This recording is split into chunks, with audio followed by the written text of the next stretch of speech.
Says Sosalia, there's our Lydia Camarillo standing by that wonderful touchscreen, Lydia. Yes, we've been using it a lot today, Jose, so we've got coverage of all the big races and where they stand, right?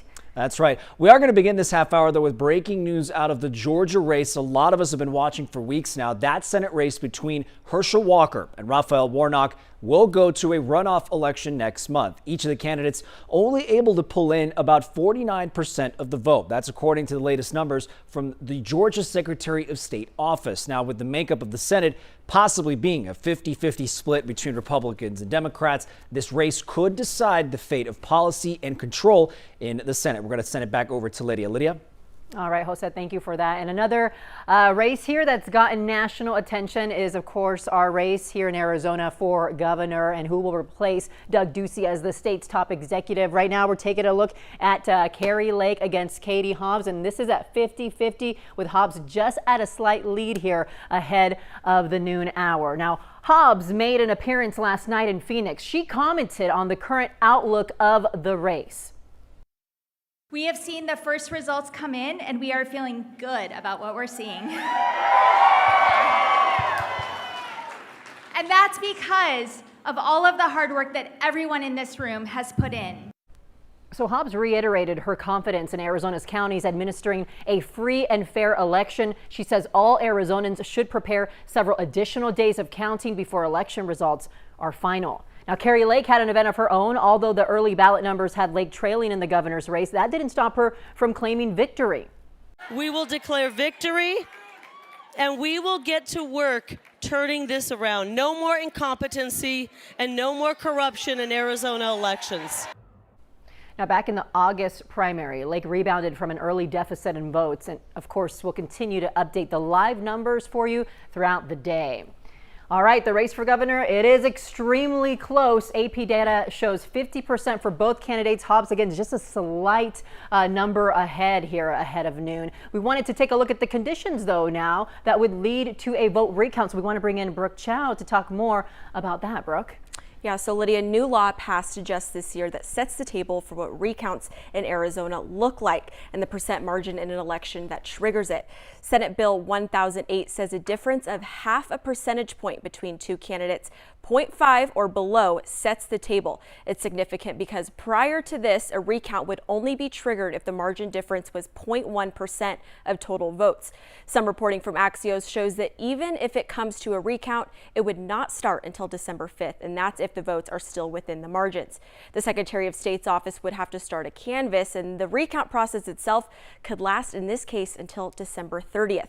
Again, if we look at the latest numbers, the governor's race is a percent point away from getting to the recount threshold. The race for Attorney General is much closer. Chris Mays and Abe Hamada, the margin here is 0.2%. So if we get to that point, Arizonans may not know who the winner is until the last days of 2022. Jose? Thank you, Brooke. We're going to switch over to another seat for a national office. Arizona's U.S. Senate seat has been popping up on the national radar. A lot of interest there. It's incumbent Democrat Mark Kelly running for a first full 6-year term against his Republican challenger, Blake Masters. And we'll hear some sound from both of these candidates for Senate coming up later in this half hour. We move over to polling issues in Maricopa County. Some voters were unable to cast their ballots because of issues being reported at polling centers there on Tuesday. So a closer look, out of 223 polling locations selected for the county, about 20% were reporting they were having issues with tabulation machines initially. Elections office leaders say that the issue was actually a printer setting not producing dark enough timing marks on those ballots. So the election department said it continues to scan those ballot envelopes so they can get their signature verified. We're going to check in on your weather this part of our Wednesday. Nice and sunny outside. Checking in with our April Madison. Yeah, it's sunny. It's windy, though. We're starting to see that wind arriving that we were talking about earlier this morning, those gusts starting to pick up. And the later it gets into the afternoon, the more that's going to start peaking. But you can see out there, we've got some wind gusts already starting to pick up here on the east side. And that's as that next system is approaching. So we've been watching that to the northwest. Hard to believe there's anything going on in Arizona at all when you look at this picture, but it is just to the northwest of us. 72 is what we've warmed to, and likely aren't going to go up a whole lot beyond that, maybe a few degrees, all depending on how quickly that cold front front arrives. But you can see there it is right now. Within the next hour, it will already be moving into central Pima County. And if it is still intact by the time we get to 4 or 5 o'clock this afternoon, there it is. We're expecting it to break up quite a bit, but we'll hold on to just enough to see about a 20 to 30% chance for some isolated showers pushing through the Tucson area, likely breaking up though before it hits Cochise or Santa Cruz County. So we're going to talk more about the timing of this, also how long these wind gusts are going to last, and much cooler air over the next couple of days. We'll have the details in your complete forecast. All right, looking forward to that, April. Keep it here because we've got much more coverage for you on these Election Day results. We sure do. We also have part of our profiles on the men running for U.S. Senate. You're watching KGUN 9 on your side.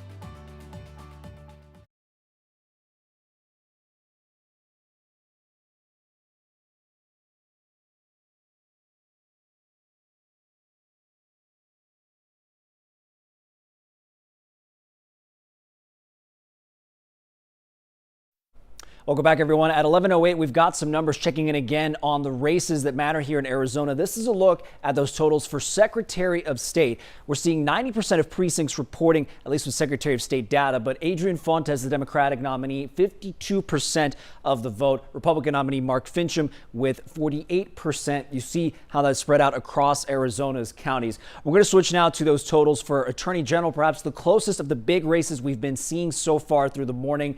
Virtually a 50-50 tie between Democrat Chris Mays and Republican Abe Hamida. The difference is less than 4,000 votes, and that we will be seeing how that plays out in a potential recount. If we move over to the state race for state treasurer, that one's not such a close race. If you look at those figures, Kimberly Yee over Martin Quesada, the difference there is 56% of the vote for Yee, 44% of the vote for Quesada, a 201 vote difference right there. We're going to send it back to the desk. Lydia? All right, Jose, thank you. So looking at the candidates for Senate, Mark Kelly addressing a crowd last night to speak on the political landscape. He thanked his wife, former Congresswoman Gabrielle Giffords, for inspiring his path to the Senate and thanked his campaign workers. Kelly called for America to stop pointing fingers and dividing each other. Arizonans are facing high costs for everything from gas and groceries to housing. Our country faces threats from an emergent China and Russia's continued aggression. And we still have a mess at our border and a broken immigration system, both of which need to be fixed. Now to his opponent, Republican Blake Masters, appearing at a Republican Party event here. Now, throughout the night, leaders from the Arizona Republican Party, like Arizona GOP Chairwoman Kelly Ward and Representative Andy Biggs, took the stage with Masters looking on. He declined an interview with KGUN 9, but he will be staying in Phoenix today. Now turning to the results from congressional district races, candidates running for the House of Representatives. Let's take a look here. Congressional District 2, incumbent Democrat Tom O'Halloran seeking re-election, and he is challenged by Republican Eli Crane. Right now you're seeing Eli Crane with 54% of the vote, Tom O'Halloran with 46%. Let's take a look at Congressional District 6. This is Republican Juan Ciscomani facing Democrat Kirsten Engel. So you see here now Ciscomani with 51% of the vote, Engel with 49%. Moving on to Congressional District 7, incumbent Democrat Raul Grijalva seeking his 10th term. He is being challenged by Republican Luis Pozzolo. This has been called in Grijalva's favor at 64%. He is the projected winner according to the AP. All right, keep it here all day. We've got much more news coming from counties as they track their votes across Arizona. Plus, our April Madison also has some numbers for us. The temperatures, we're warming up here at 11, right, April? Yeah, we're really seeing our highs right about now because that cold front is approaching. That's also what's coming in with those gusty winds you're feeling out there right now. We're going to talk about the rain chances and timing and just how cool it's going to get. Just about 11 minutes after 11, you're watching KGUN 9 on your side.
All right, almost 11:15. Now, midterms generally don't pull in the same number of voters like a presidential election year, but perhaps some high-profile races this time around have persuaded voters to make a statement. Yeah, so we have Brooke Chow here joining us to take a look at this. And Brooke, you're looking at these numbers tracked by the Secretary of State's office this morning, right? Yes, good morning, Jose and Lydia. 2018's midterm saw around 65% of registered voters here in Arizona actually go to the polls, and that number nearly 20% higher than those in the 2014 midterms. But let's take a look at this year's numbers. According to the Secretary of State's website, statewide, 43.8% of registered voters have gone to the polls so far. Pima County, as of a little bit around 11 a.m. this morning, has 37.5% turnout. That's actually the fourth lowest in the state. Pinal is over 44% and Apache at nearly 37%. Right now, Yavapai County shows the most participation with over 61% turnout. Now, it's important to note that these numbers come directly from the Secretary of State's website. So again, Pima County's website is reporting about 36.5% voter turnout. I'll go ahead and pass it back over to you, Jose and Lydia. All right, Brooke, thank you for that breakdown. So for some perspective on the national political landscape, now we want to bring in our political correspondent, Joe St. George. And Joe talks to us about why these midterms predictive polls, all the weeks and months we saw those, look different from what a lot of people actually predicted. It seems like polling has become more complicated, right? People don't have those home phones. They have cell phones. People are moving. So a lot of people moved during the pandemic. That's one reason why polling has certainly been difficult this cycle and in others. But one trend that I'm looking at is the polls are pretty consistent, that they felt the economy was issue number one, inflation issue number two. But maybe they didn't blame Democrats entirely for the inflation situation that we're all feeling with our pocketbook. That could be one post-election analysis that may emerge amongst some of these campaigns. It just didn't seem like Democratic incumbents in a lot of places faced the backlash for the inflation that a lot of people have felt. Obviously, we're seeing that with Senator Mark Kelly's numbers in Arizona. We've seen that with some incumbent governors across the country as well. Oh, by the way, a good night generally for incumbent governors across the country. Democrat and Republican. Republican Governor Ron DeSantis winning big in Florida. Republican Governor Mike DeWine winning big in Ohio. On the Democratic side, Gavin Newsom winning big in California. Colorado's Governor Jared Polis winning as well. Now, your first warning weather with meteorologist April Madison. Good morning. All right, let's get a look outside right now. It's been a little gusty here and there, depending on when you look outside. Breezy for sure, but then every once in a while you'll see the whole sky cam kind of shaking there. So our sustained winds at the airport right now, 14 miles per hour, but the wind gusts have been well into the 20s, and that's the reason for it right there. You can see it inching closer. Earlier this morning, it was just barely clipping the state, so you can see that's getting closer and closer, and the colder air starting to change over to a little bit of a wintry mix up near the Flagstaff area. Wind gusts. These are the current wind gusts. So again, our sustained winds, our constant winds, about 14 to 15 miles per hour, but the wind gusts have been anywhere from 20 to 25, even up to about 33 in Pine Top. So definitely the higher elevations of northern Arizona going to see the strongest winds. They're closest to the center of circulation, and the mountains always take the cake when it comes to the wind. So those are the areas under the advisories probably till at least this evening. Our highs today are pretty much happening right now because on the backside of that wind,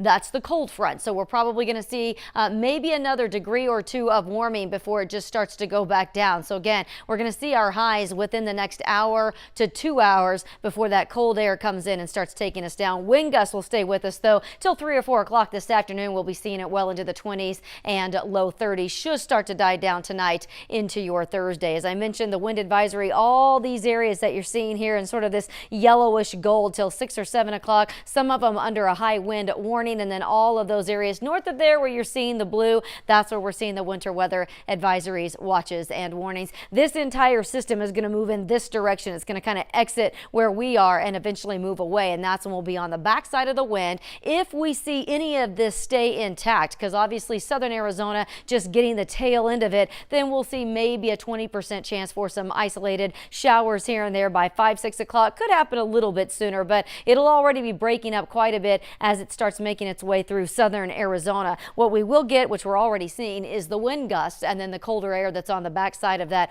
regardless of whether we see any of the actual rain. Most of the snow will stay well to our north and then over the highest elevations. Flagstaff looking to see maybe a couple of inches and maybe just a little bit more north of the Grand Canyon area. So there it is. I think that we'll see again somewhere right around 73 for the high, which will happen within the next hour or two. And then even by 4 o'clock, we'll likely be seeing those temperatures going back down to the upper 60s. We'll start the day in the 40s for your Thursday, and it'll take about another 24 to 36 hours for this cold front to completely be done. 67 for the official high on Thursday, starting the day very, very chilly there. We've got 30s in Tucson to start the day on Friday, even colder in Sierra Vista, but we'll rebound. We'll get back to the mid 70s for the weekend and mid 60s for Sierra Vista.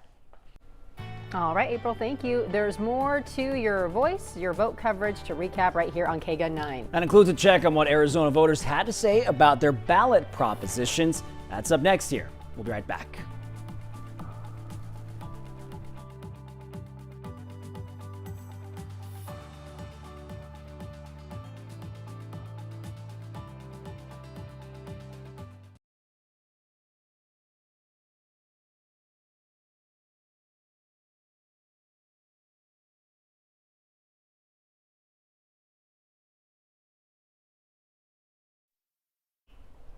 All right, let's take a look at two of the propositions that Arizonans saw on their ballot, starting with Prop 309 here, which would add requirements when casting your vote, including presenting voter identification when going in person. So as of here at 11:24, 51% are voting no, 49% are voting yes. Now to Prop 131, which would create the office of Lieutenant Governor in Arizona. You're taking a look at the results here, 55% voting yes, 45% voting no.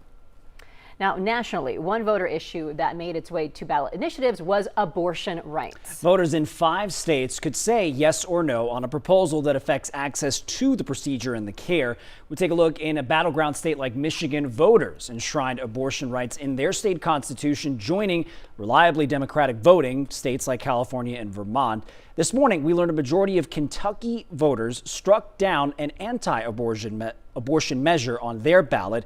Montana voters, for example, were asked to consider newborn resuscitative care requirements with potential criminal penalties. We're waiting for more reporting on a definitive answer for that proposition. But these ballot initiatives come only months after the Supreme Court overturned the Roe v. Wade precedent, allowing a dozen states to set new near to total bans. All right, well, stay tuned. We're checking more of your election results. First, it is time to look toward a national holiday maybe you haven't thought of, maybe enjoying the rest of your week. We'll tell you what we're talking about here for KGUN 9 on your side.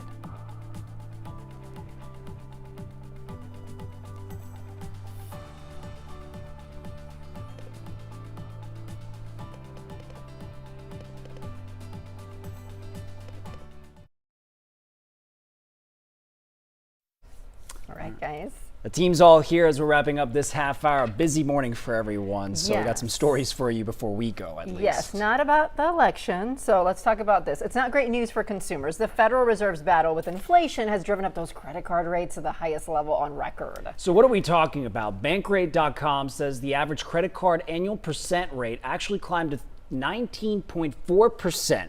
as of today. Now, that's the highest that this database has been tracking since 1985. The national average APR, that rate for credit cards, has climbed to 2.74 percentage points actually in this year. They say that's the biggest increase in a single year on credit. So trying to keep those credit balances low.